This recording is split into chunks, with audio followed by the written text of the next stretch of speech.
Hello and welcome to another little board game review. This time we are talking about a game called Dungeonquest. Not Dungeon and not Hero Quest, but Dungeonquest. And Dungeonquest is a remake of a remake of a remake and so on of an old Swedish board game called Drakborgen, which was made in the mid-80s. Where the objective is to reach the dragon's treasury in the center of the dungeon and get out alive. Don't actually have to reach the central treasure hoard. You can get lucky and pick up something small on the way in and then just leave and hope no one else makes it out. Though in this revised edition they're trying to forbid that, but who cares? Of course that should be a valid strategy. And yeah, you have characters in this one. This time they are, typical fantasy flight games thing. They're like little character cards, like in Talisman.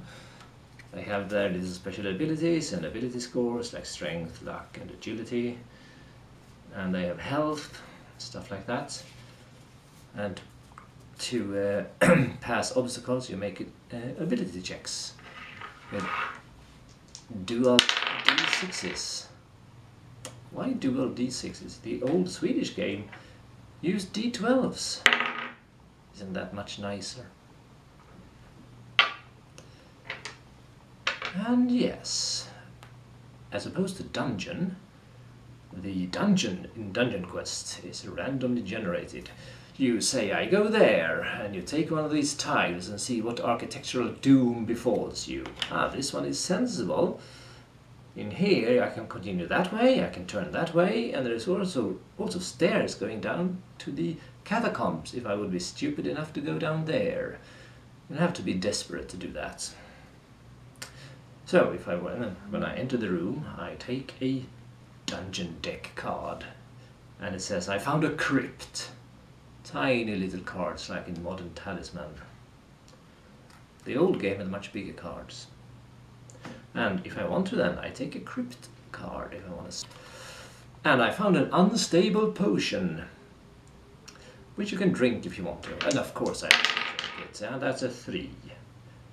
Okay, you suffer 4 wounds. Not a nice potion. Could have been healing potion. Could have healed all my wounds. Could have killed me. Well, I go there for my next turn and take another tile, and architectural doom is upon me again. Ah, I'm lucky. Corridor that way, door that way. And do I survive? Oh no, I'm ambushed by a monster. And then I would have to fight this monster, and another player would take a monster card, which for some reason do not have a place here. See, all the cards have their dedicated places, but the monster ones are over here because they have no place.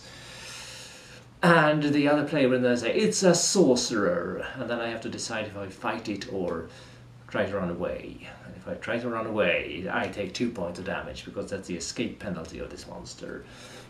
And if I fight, combat is a bit like rock, paper, scissors with cards. In the old Swedish game, it was just combat card A, B and C. It was exactly like rock, paper, scissors with nice little drawings on the cards, so like the character swinging a sword and the troll bashing with a maul and stuff. But this time around, it's called just...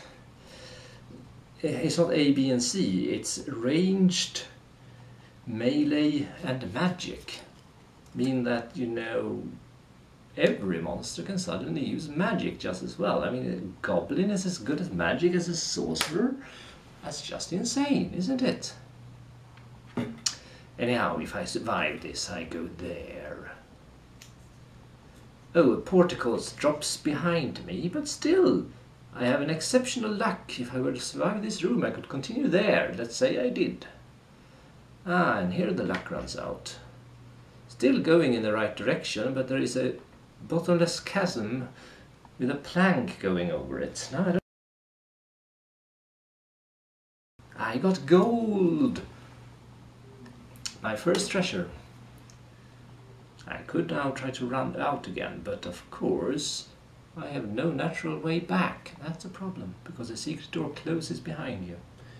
Ah, you should put a search token in the rooms where you search, because you can only search once in a room. So now no one else can search in that room. Of course, I have to search here again, because there's nowhere else to go. Empty. Not good. Okay, our luck ran out there. Now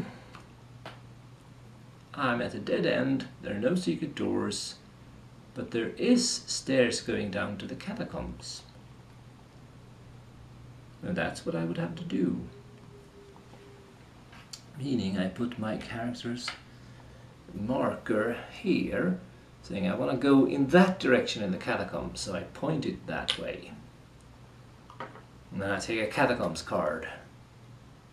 And it says exit. I don't want to go up now. Yeah, I do.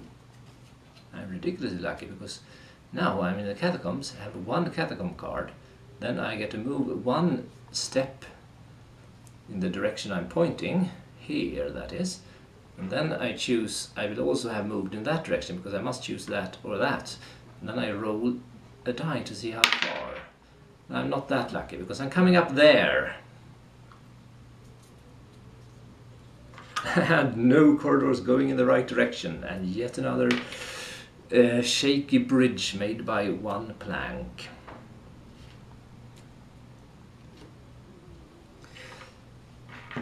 Try to get over it. I succeed again, so then we come there. Oh, Portugal's closes behind me, and no doors going in the right way, and another crypt.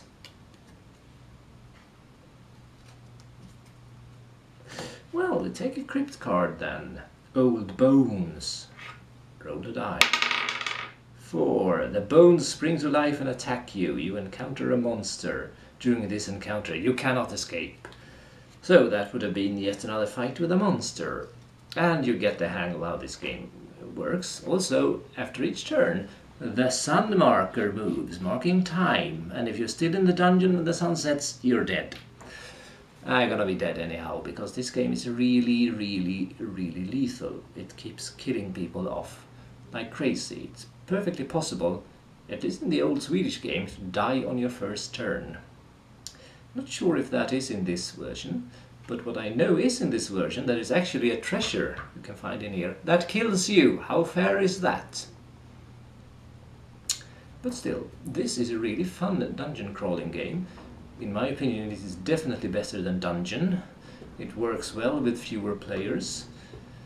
And, well, there are some things that are good with Dungeon that are not in this, but generally this is a better game than Dungeon. And just look at the amount of stuff! There's so many cards and tiles and markers and character sheets. And only 4 dice, but at least they're the nice Fantasy Flight dice. I still miss my dodecahedron. Yeah. See, here is a character. There's another one. He's got an axe bigger than himself. He's probably a dwarf. The game board. See, it's kind of featureless because, of course, you build the features with these tiles. Build yourself a random insane dungeon that no living architect could possibly have made up, because it's insane. And then we can see some of the cards here.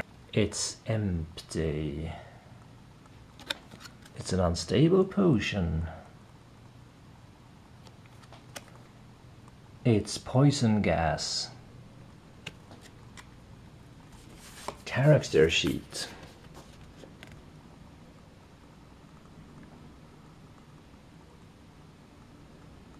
Look at that little quote from the character. I must not fail in this quest. The survival of my tribe depends on what I accomplish here. A whole lot of tokens. And most importantly, look at the number of tiles. I like tiles.